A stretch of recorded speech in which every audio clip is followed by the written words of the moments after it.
Si de lo único que te enteraste esta semana fue de los ovnis en Tijuana, llegaste a un buen lugar. Esta semana vamos a comenzar con las noticias de las criptomonedas. Continúan las malas noticias para Bitcoin, porque cerró el mes de junio por debajo de la línea de los 200 promedios móviles mensuales. Podría significar que la caída de precio continúe las siguientes semanas. La plataforma prestamista Babel Finance está buscando especialistas en reestructuraciones, ya que como otras empresas similares, ha perdido liquidez debido a las caídas en los precios de los últimos meses y lo más seguro es que se declare en bancarrota. Voyager Digital suspendió temporalmente todas las transacciones, retiros y depósitos. Para quienes aún tienen criptomonedas, tal vez sea un buen momento para guardarlas en una cartera fría para evitar que una situación así les impida acceder a sus fondos. Three Arrows Capital, de quien ya hablamos anteriormente, finalmente se declaró en bancarrota.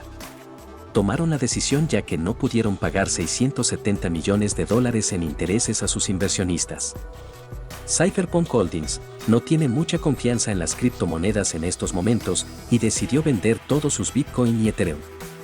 Y Meta, que anteriormente era Facebook, acaba de cerrar a Novi, que era una cartera digital para criptomonedas. Se filtró un comunicado interno de Meta en el que dicen que la compañía vive tiempos feroces y detuvieron las contrataciones y presupuestos. Pero parece que todavía tienen esperanza en el mundo cripto, pues comenzaron a hacer pruebas para integrar NFTs en Facebook. Tal vez sea su último intento de formar parte de todo esto, pues también fracasó su criptomoneda Diem. Ahora vamos con las noticias de la economía.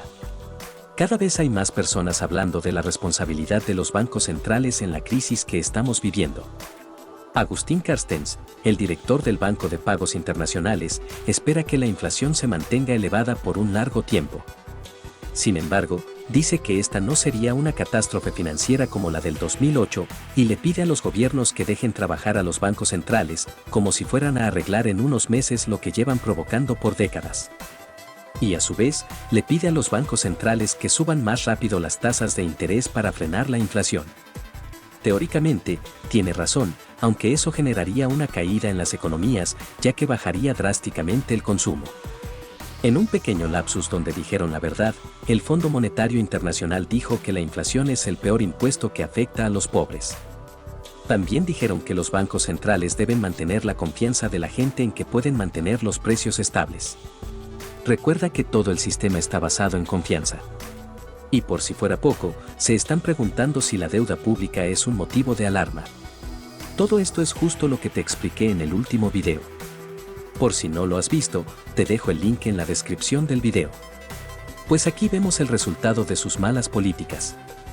Argentina tiene 60% de inflación y no me sorprendería que en unos meses veamos más países con esas cifras. Por lo pronto, Europa ya llegó al 8.6%, debido principalmente a los altos precios en la energía y los alimentos. Y por fin aumentó la inflación en Japón, lo que muchos creían imposible, pues llevan casi 30 años con deflación. Esto, a pesar de la enorme cantidad de dinero que han estado imprimiendo, pero es un caso aislado y único, del que hablaremos en otro video. Como ejemplo, los iPhone acaban de subir de precio un 20% en Japón. Y según el Banco de México, la inflación llegará a su punto máximo entre julio y septiembre. Casi puedo asegurar que no va a ser así, pero ya veremos. Ni siquiera la Reserva Federal es tan optimista como el Banco de México. Por fin aceptaron su error al pensar que las cadenas de suministro se recuperarían rápido, y ahora dicen que tienen el tiempo encima para combatir la inflación, pues de lo contrario las altas inflaciones se podrían volver permanentes. Se les pasó un poco la mano con eso de permanentes, ¿no? Y tampoco tranquilizan mucho las declaraciones de BlackRock y JP Morgan, al decir que la Reserva Federal tiene muy pocas alternativas para reducir la inflación. Y en Guggenheim dicen que la Reserva Federal no va a tomar acciones fuertes ante la caída en las acciones hasta que algo se rompa en la economía. Pero no sé a qué se refieren o qué cosa esperan que se rompa, porque yo diría que una caída de 25% en las acciones ya debería preocuparles. Hasta los más ricos del mundo están perdiendo mucho dinero. Hasta ahora, llevan perdidos $1.4 billones, que son 1.4 millones de dólares. De las empresas tecnológicas, la que más ha perdido este año es Netflix con 70% y Meta con 51%. Y a los simples mortales les está pegando más. Los estadounidenses están buscando formas creativas para que les alcance el dinero, como buscar cortes de carne más baratos, cancelar suscripciones a plataformas de entretenimiento o pedir días de vacaciones para no gastar en gasolina. Hablando de combustibles, el G7 buscará poner topes al precio del petróleo y gas rusos. Pero eso no ayudaría mucho, pues de todos modos el suministro no es suficiente para cubrir las necesidades del mundo. Según la petrolera Shell, el precio del gas y petróleo seguirán subiendo a menos que haya una caída muy significativa de la demanda. ¿De qué forma se les ocurrirá reducir el consumo energético? Por eso, Warren Buffett está invirtiendo en petroleras. Hay que ver hacia dónde mueven su dinero los más ricos para saber qué es lo que realmente esperan en el futuro. Entonces, Europa podría tener un invierno muy frío, a pesar de que están intentando aumentar sus reservas de gas. Esto lo hacen normalmente todos los años, pero ahora no pueden comprar tanto por las sanciones a Rusia. Yo diría que al final, ellos mismos se sancionaron, jaja. Y debido a las sanciones, los medios occidentales dicen que Rusia no pudo pagar $100 millones de dos bonos. No lograron llegar a un acuerdo con sus acreedores para pagarles en rublos. Sin embargo, Rusia dice que ellos sí realizaron el pago, pero que el intermediario que debería hacerle llegar el dinero a los inversionistas detuvo las transacciones para hacerlos quedar mal. Ahora, hablando del trigo, Rusia está utilizando su poder de negociación para exigir el pago en rublos, pues son el mayor exportador mundial. También el carbón ruso se está saltando las sanciones, pues los indios están pagando por él en yuanes chinos. Es algo insólito, pero vemos que los lazos entre China y Rusia se están haciendo cada vez más fuertes. Lo que hablábamos en el video de las predicciones mundiales acaba de pasar, pues Rusia va a dejar de suministrar el gas helio y neón que necesitan los productores de chips. Esto podría ser el detonador oficial de la recesión en Estados Unidos, pues todos los electrónicos subirían más de precio y bajaría su consumo. En el primer trimestre, ya se contrajo su economía, y si el segundo trimestre también lo hiciera, sería ya una recesión. Seguramente esto va a suceder, solo es cuestión de tener otro pretexto para hacerlo oficial. Pero en el banco UBS son más optimistas al decir que habrá una inflación lenta con bajo crecimiento. Ese sería el mejor escenario que esperaba la Fed hasta hace unas semanas, pero prácticamente están tapándose los ojos, repitiendo que nada está pasando. Mientras tanto, en JP Morgan, dicen que ese aterrizaje suave parece que en realidad será una recesión. Y ni siquiera la Reserva Federal cree que vaya a ser suave, pues bajó su pronóstico de crecimiento en el segundo trimestre a menos 2.1%. La calificadora de riesgo Standard & Poor's dijo que difícilmente la economía saldrá ilesa en 2023 y que aumentará el desempleo y la inflación por los aumentos en las tasas. Pero tampoco los empresarios confían que mejore la situación. Los que menos confían son los que ofrecen servicios privados no financieros.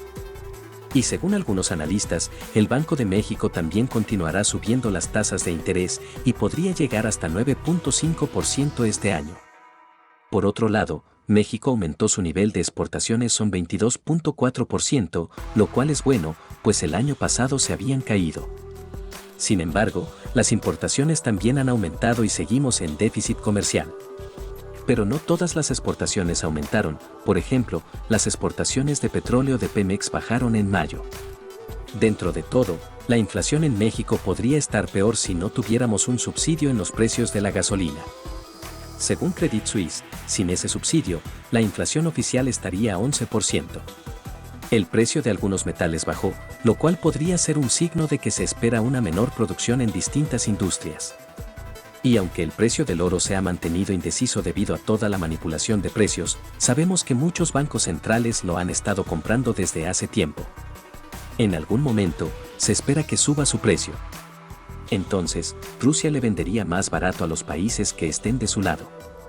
Pero todas las expectativas podrían cambiar, pues Uganda dice que encontró 31 millones de toneladas de oro. Será interesante ver qué pasa con el precio si esta noticia se confirma. Y en otras noticias importantes, Bill Gates ya es el terrateniente más grande de Estados Unidos, pero no le es suficiente. Va a comprar otros 2.100 acres de tierra cultivable. Y la Suprema Corte de Estados Unidos limitó los poderes de Biden para combatir el cambio climático. Parece ser que la Suprema Corte tiene una agenda política de echar abajo los proyectos de Biden. Esto no es de sorprender, pues varios de los jueces fueron elegidos por Trump. En la Ciudad de México, cientos de árboles podrían morir porque tienen un hongo. Las autoridades ya deberían estar tomando medidas al respecto antes de que se esparza por toda la ciudad y nos quedemos sin árboles. Tenía entendido que en las primarias públicas, los maestros ya no podían reprobar a los niños, pero al parecer no era así, porque el gobierno ordenó que este año no haya reprobados en primaria y secundaria. No les importa si aprenden o no, solo quieren aumentar la cifra de estudios. ¿Cómo quieren que mejore el país si no retan ni motivan a los estudiantes? Por eso, en las clases se la pasan viendo el celular en vez de poner atención. Las redes sociales más utilizadas en México son WhatsApp, Facebook, YouTube e Instagram. Aunque quitando WhatsApp, porque en realidad es un servicio de mensajería y no una red social, vemos que Facebook sigue siendo la página más visitada en México. Hablando de la situación en Ucrania, la OTAN ofreció su apoyo a Ucrania por el tiempo que haga falta y comenzó el proceso para integrar a Finlandia y a Suecia. Parece ser que el siguiente enemigo va a ser China, pues lo van a nombrar como un reto sistémico. Toma un respiro y recuerda darle like y suscribirte al canal. Ahora vamos con las noticias de los negocios. Francia presentó un buque de carga propulsado con hidrógeno, el cual tiene 0 emisiones de carbono. Y en Japón, están probando una turbina oceánica que utilizaría las olas para generar electricidad de forma ilimitada.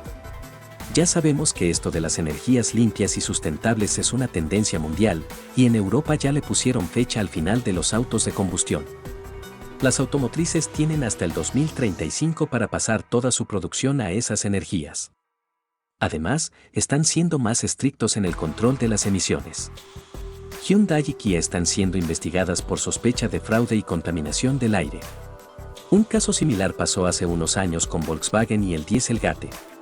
El resultado fueron grandes multas, la devolución de miles de autos y la caída en sus acciones. Pero ni eso ayudó a Tesla, pues tuvieron que despedir a otros 200 empleados de su división de piloto automático. No me gustaría estar en los zapatos de Elon Musk en estos momentos. La empresa Meta también quiere hacer recorte de personal, pero se pusieron creativos. Como no los quieren indemnizar, entonces van a elevar las metas de rendimiento para poder deshacerse de muchos empleados. En otra mala práctica de los negocios, una empresa de entregas despidió a cientos de empleados en una llamada de Zoom. Lo mínimo que una empresa le debe a sus empleados es darles la cara si los tiene que despedir. Y si trabajas en México, te debieron haber pagado el reparto de utilidades. Esto gracias a la regularización al outsourcing. Lo justo es que las empresas repartan una parte de sus ganancias a los empleados, aunque los empresarios están molestos por eso. La empresa Oracle abrirá su primera región de servicios en la nube en Querétaro. Otra empresa que está abriendo mercado es Apple, ya que poco a poco se está empezando a meter en los sistemas de pagos y financiamiento. No te sorprendas si más adelante sacan su propio banco. Y el SAT embargó algunas cuentas de Alsea porque no pagaron los impuestos por la compra de Vips a Walmart hace unos años. Después de varias semanas, los accionistas de Aeroméxico acordaron deslistar sus acciones de la bolsa de valores. Pero los problemas continúan en la aviación, al cancelarse más de 1,000 vuelos en Estados Unidos justo para las fiestas del 4 de julio. En parte, esto fue por los pilotos de Delta que exigen mejores sueldos, ya que están trabajando demasiadas horas extras. También en el aeropuerto de París se han cancelado vuelos debido a una huelga de los trabajadores. La que ha salido beneficiada de los conflictos comerciales entre Estados Unidos y China es Airbus, ya que los chinos han dejado de comprar aviones estadounidenses de la empresa Boeing. Pero también se han beneficiado algunos pasajeros de Delta porque les ofrecieron hasta $10,000 para ceder sus asientos en los vuelos que fueron sobrevendidos. Dime, ¿tú aceptarías la propuesta? Y así llegamos al final de este episodio. Si te gustó, dale like, suscríbete y compártelo con alguien a quien le pueda servir esta información. Hasta la próxima.